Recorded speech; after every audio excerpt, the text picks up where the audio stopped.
Hello, everyone. Welcome.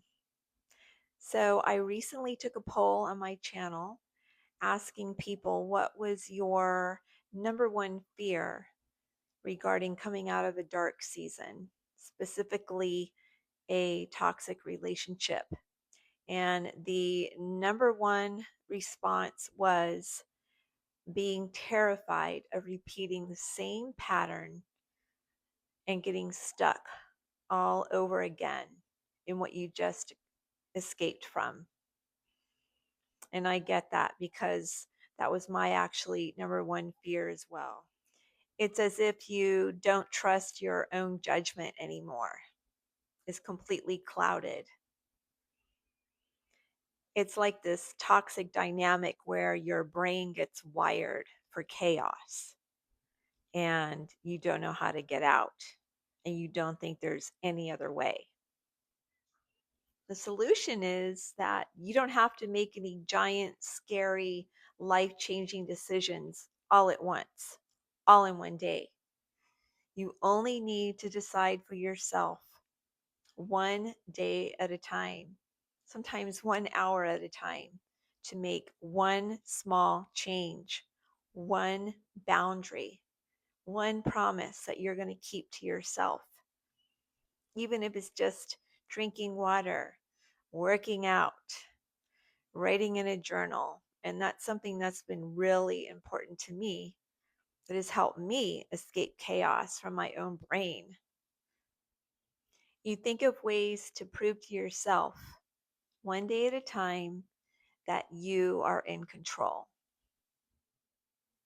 When I was healing from my own dark season after coming out of a domestic violence situation, any life changing thought I had, I didn't think I was worthy to even make. No change. No change was good enough for me.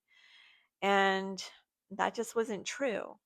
And journaling really helped me with that. And although I was able to write out all of my thoughts, all of my big ideas and plans, those things were still so scary for me, thinking that I couldn't achieve them. It's when I had to narrow it down one day at a time, one quarter at a time, that I could see the victory. And that's where my 1 day planner really, really helped me set the foundation for looking back and making the changes that I needed to make. Since I couldn't quite trust my future self yet, I just set small 24-hour goals, which turned into quarterly goals. I put the link for the exact planner that I found down below. It's in the description box if you're interested. But each day I checked off one thing that I did.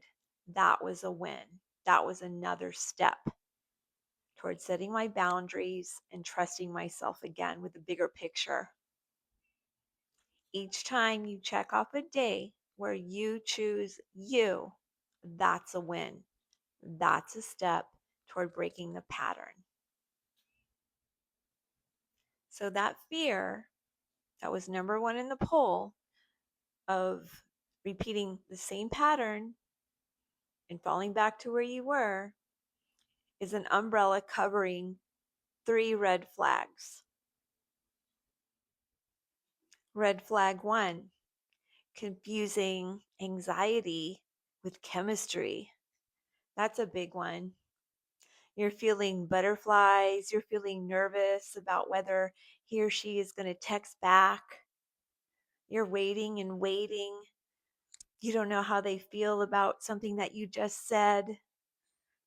That's not chemistry. That's not butterflies. And if it is, it's just ugly anxiety, is what that is.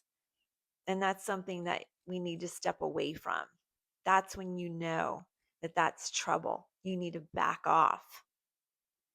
Your action step in this case would be to check in with your physical body each day. And if you feel anxiety instead of a peaceful feeling, even kind of boring, I would walk away. Don't lean in. Red flag number two, falling for potential instead of reality. You cannot date a script you wrote for someone in your head. If you're constantly saying to yourself, well, it's just one little problem. Oh, they need help. Oh, they need help again. Let me give them a second, third chance. They can't help it. When you start saying things like that, you've opened yourself up to be a rehab center for that person instead of having a partner. And if that's the case, you need to slow down, reevaluate, and once again, walk away. You are no longer available to have somebody be a problem in your life that you can't fix. Your action step would be to write down what they do, not what they promise, and see if the two line up. If they don't, then you know what that means. You're dating potential instead of reality. And red flag number 3, overcompromising your boundaries to keep the peace. Toxic patterns thrive when you say yes to someone else and no to yourself over and over and over again. This is why having a daily planner or journal is so critical, because you've set your boundaries, you checked off your accomplishments, you start getting confidence. You may write down somebody else's actions or words, and if they are not lighting up, and if you feel yourself being beat down, and you can see those feelings reflected in your journal, there's your data. It's all right there, which should make the decision easier to say yes to yourself. We've already have a victory. We've survived our dark season. We're out and we're healing. Do the nice things for yourself. Keep a journal. Do your exercise. Eat healthy. Get some sleep. We'll dive deeper into those in other videos. Let me know in the comments what you'd like to see. And also let me know in the comments, are you currently keeping a journal?